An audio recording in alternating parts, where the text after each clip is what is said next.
Hi everyone, it's Chloe again, and I'm going to be looking in once again into empathy and psychopaths for this podcast.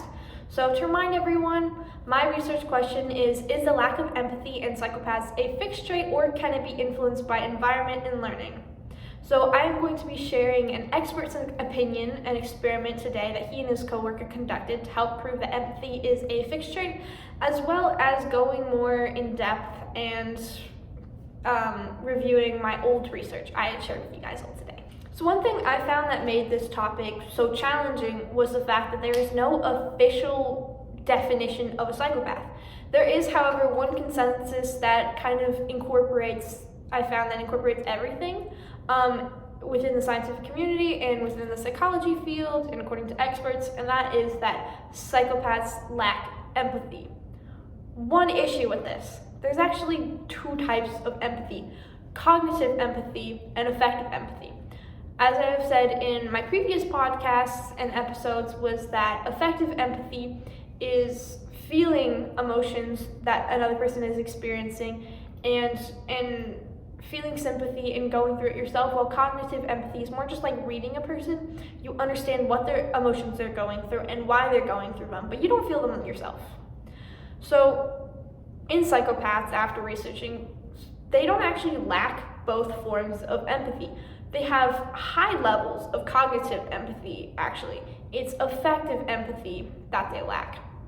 So for my research question, it can be proven that at least in this sense of empathy, psychopaths can gain cognitive empathy through environment and learning, as it has been proven that even if psychopaths do not inherently possess cognitive empathy, they can learn to read people over time and hone in this skill.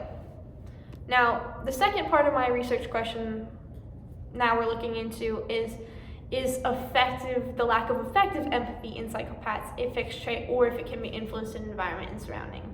But for the second part of my research question now, apparently, is effective empathy, and is that fixed or not? So again, this is feeling the emotions themselves and sympathy. So I decided to look into this, and there's actually a reason behind this.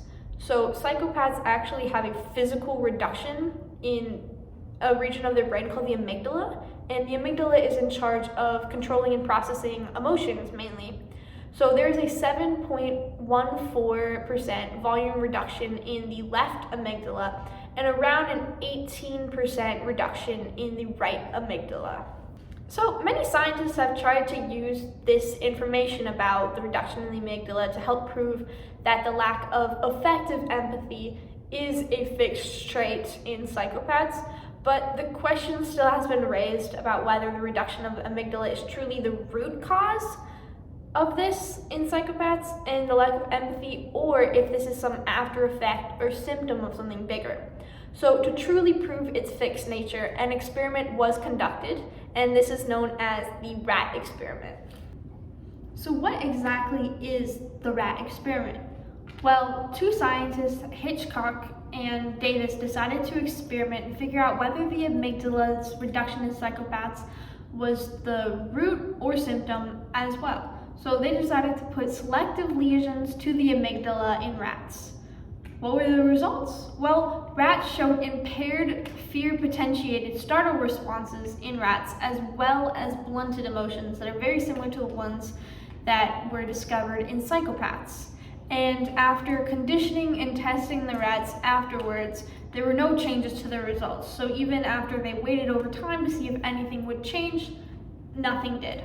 So this kind of proved to them that the smaller amygdala in psychopaths directly leads to this fixed change behavior. And now the question is always asked after this: what about interventions, especially with children? And I will say, though, research has been done to prove that intervening in children under the age of 3 in people at high risk of psychopathy, that can improve empathy levels, but they aren't legally considered psychopaths until the official age of 18, in which they'd be eligible for it. So overall, that research can't be exactly piled into my research question. So with the conclusion of this podcast, I think we have to I'm going to reflect back on my Titan Thinker experience. So I believe I definitely learned a lot of research skills throughout this. I had to cycle through just a ton of academic journals just to get like even a little bit of information, which also led me to getting a lot of communication skills, because you end up with so much just information about a whole bunch of things that have a little bit to do with psychopathy, and you have to connect the dots and try to figure out a way to combine all of this into just like a few minutes of a podcast, which, is difficult trying to figure out what should you include, what shouldn't you include. And this project also had made me change the way I think about this topic as well, because it kind of proved the definition of a psychopath false, or at least not exactly accurate with the whole empathy situation as proved through my research. And so though I wasn't super passionate about this before, I kind of just thought it was an interesting topic for me to explore. I think this project definitely made me want to look deeper into this even as the podcast concludes. Also, I think finally, with the conclusion of Titan Thinker, the answer to my research question was that the lack of empathy is a fixed trait in affective empathy, the most well-known kind of empathy, but not cognitive empathy. And I think that still leaves the question to us as to how we can really define psychopaths. I personally believe, as shown through this whole podcast, that the definition is far too vague, because there's not a specific set of requirements to be. It's all based on the psychiatrist and what they consider a lack of empathy is to be. So I think, there's something to look deeper into that, and I just think all that's left to consider is what changes can be made and what are the impact of actually changing the terms into a more strict definition of a psychopath instead of it varying from psychiatrist to psychiatrist. And yeah, I think that's it for today.